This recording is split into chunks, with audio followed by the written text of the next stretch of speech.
warahmatullahi wabarakatuh dan selamat sejahtera. Nama saya Cikgu Nur Airina binti Yim. Okey, cikgu akan mengajar awak sejarah untuk tingkatan 1. Baiklah, pada hari ini cikgu akan mengajar awak semua bab 1 iaitu mengenali sejarah. Okey, pada hari ini kita akan belajar 3 standard pembelajaran iaitu yang pertama, pengertian sejarah. Yang kedua, pengertian sejarah mengikut pandangan sejarawan. Yang ketiga, masa silam dan ruang dalam sejarah. Okey, untuk mengetahui dengan lebih lanjut, teruskan bersama-sama dengan cikgu sampai habis. Okey, baiklah murid-murid, sebelum cikgu pergi dengan lebih lanjut, cikgu ingin terangkan sedikit berkenaan tajuk yang awak akan belajar semasa di tingkatan 1. Okey, mengikut buku teks, awak boleh rujuk buku teks digital awak tu. Okey, kita ada 8 tajuk yang akan kita pelajari. Okey, seterusnya, nanti dekat bab tengah-tengah, kita akan ada satu kerja khusus. Kebiasaannya kerja khusus ni akan ditambah dalam markah peperiksaan akhir tahun. Jelas? Selain tu, cikgu akan menggunakan satu buku tulis, satu buku kerja yang awak boleh beli di koperasi. Seterusnya kita masuk tajuk yang kita akan pelajari pada hari ini. Di sini cikgu ingin jelaskan standard pembelajaran dan standard kandungan. Yang ini awak perlu pelajarilah. Untuk standard pelajaran untuk hari ini kita ada 3. Yang pertama, menyatakan pengertian sejarah secara umum. Yang kedua, menjelaskan pengertian sejarah mengikut pandangan sejarawan. Ada 5 pandangan sejarawan. Yang ini kita akan belajar. Dan yang ketiga, menghuraikan konsep masa silam dan ruang dalam sejarah. Ini pula ialah standard prestasi. Dalam tu ada tahap penguasaan ataupun PBD. Setiap kali habis kelas, cikgu akan bagi latihan yang mengandungi tafsiran ni lah. Hari ni kita akan adalah tahap PBD yang akan kita buat, iaitu pentaksiran bilik darjah. Sebaik-baiknya awak perlu capai sekurang-kurangnya TP 3 ataupun tahap penguasaan 3. Baiklah, di akhir pelajaran ini, apa yang awak perlu dapat ialah menyatakan maksud sejarah secara umum. Yang kedua, mengenal pasti pengertian sejarah mengikut sejarawan. Ada 5 sejarawan. Yang ketiga, menghuraikan konsep masa silam dan ruang dalam sejarah. Baiklah. Sebelum kita belajar sejarah dengan lebih lanjut, apa kata kita ketahui pengertian sejarah. Apa itu sejarah? Selama ni kita main sebut je kan, apa itu sejarah. Secara umumnya, sejarah ialah peristiwa yang berlaku pada masa lalu. Maksudnya benda tu dah berlaku.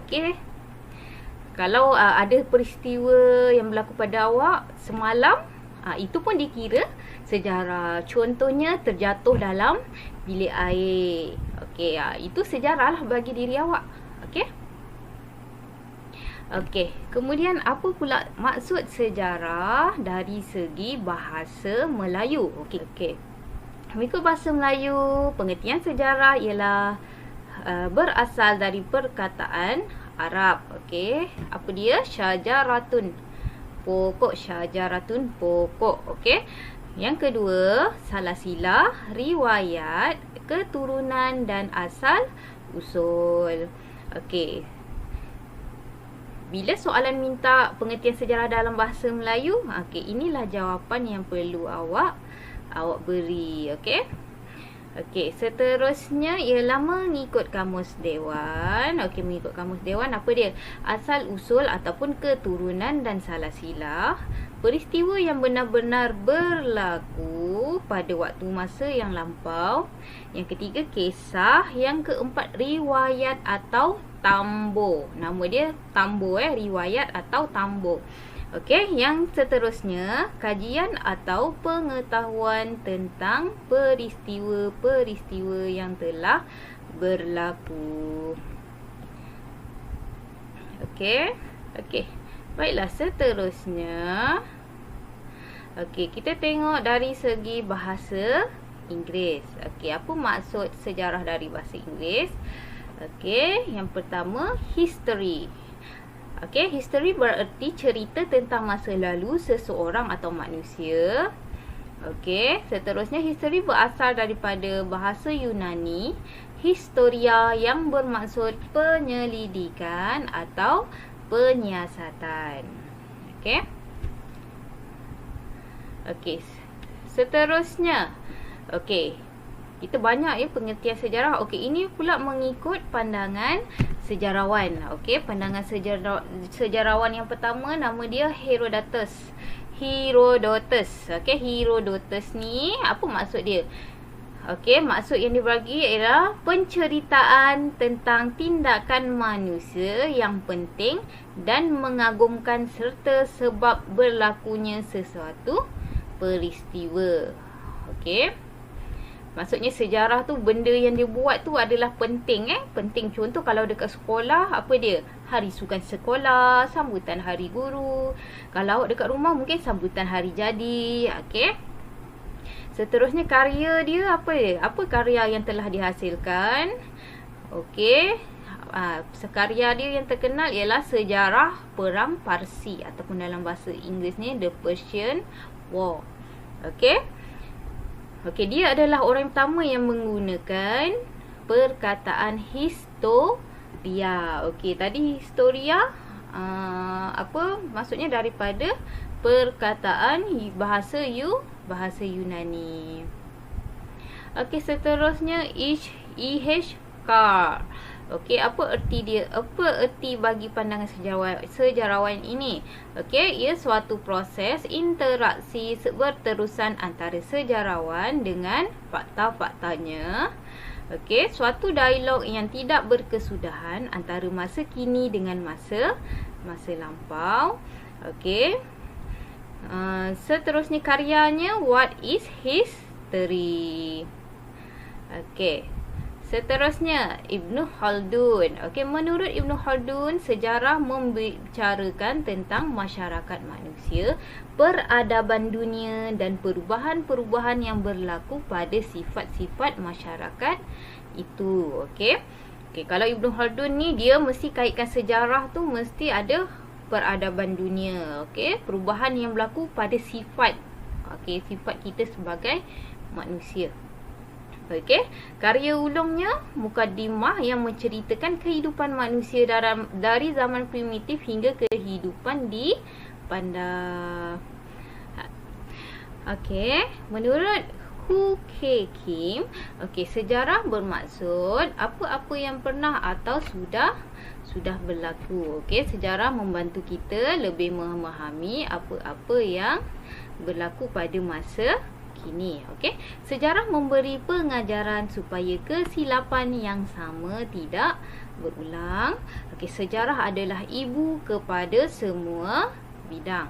Okey, karya dia adalah, okey, dia ni banyak mengkaji sejarah Malaysia.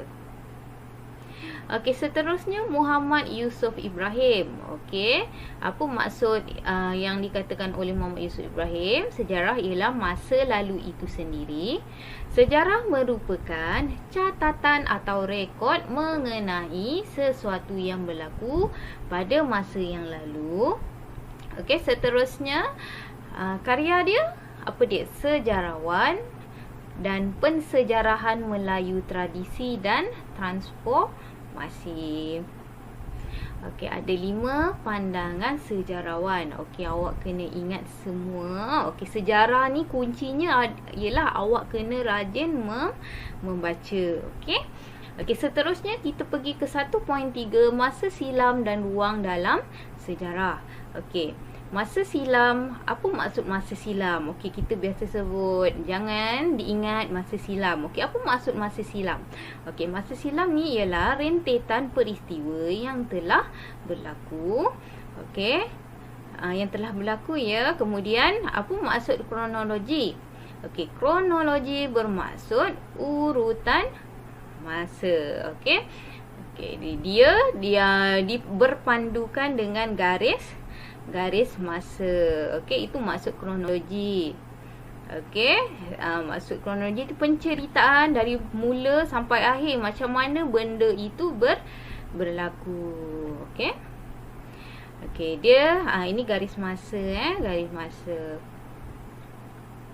Zaman sebelum Masihi. Okey, ini zaman Masihi. Okey. Okey, seterusnya, okey, ini adalah ruang masa. Okey, ruang masa yang berlakulah dalam sejarah. Okey, okey. Kalau dekad maksudnya 10 tahun. Kalau abad, satu abad bersamaan 100 tahun. Satu alaf bersamaan 1000 tahun. Okey, ingat ya, dekad 10 tahun, abad 100 tahun dan alaf 1000 tahun. Okey, seterusnya zaman. Okey, dalam sejarah ni dia ada zaman iaitu zaman sebelum Masihi, atau kadang-kadang dia punya singkatan ayat perkataan dia tulis SM. Okey. Okey, zaman sebelum Masihi ni zaman sebelum kelahiran Nabi Isa, kita panggil zaman sebelum Masihi. Okey, kalau zaman Masihi bermulanya dengan kelahiran Nabi Isa. Okey, ini ruang yang ada dalam sejarah. Okey, kenapa kena ada ruang dalam sejarah? Memudahkan penulisan mengikut tema seperti politik, ekonomi dan sosial. Ini memudahkan sejarawan menulis mengikut tema. Okey, contoh politik. Kalau cerita bab politik, sejarawan tu akan mengkaji bab politik je. Dia tak akan mengkaji benda lain. Dia akan fokus sejarah dia daripada dulu hingga sekarang. Okey. Kalau ekonomi, sosial. Okey, seterusnya memudahkan membuat penyelidikan lah bagi sejarawan. Dia tak bercampur aduk. Okey, contoh ruang sejarah dalam Malaysia. Okey, zaman mula-mula ada apa? Zaman Kesultanan Melayu Melaka, kemudian zaman penjajahan British, seterusnya pembentukan Persekutuan Malaysia dan akhir sekali kemerdekaan tanah Melayu pada tahun 1957. Okey. Jadi maksudnya untuk masa silam dan ruang dalam sejarah ni, okey, dia ceritalah apa maksud kronologi, apa ruang yang ada dalam sejarah Malaysia ni, okey, zaman-zaman yang ada sehingga kini. Okey. Okey, sekian. Terima kasih untuk hari ini. Ini sahaja yang kita pelajari. Macam yang cikgu cakap, untuk sejarah awak kena banyak mengingat, banyak membaca. Okey, nanti cikgu berikan soalan. Okey, awak perlu menjawabnya. Okey, sekian sahaja daripada cikgu. Terima kasih. Bye. Jumpa lagi nanti.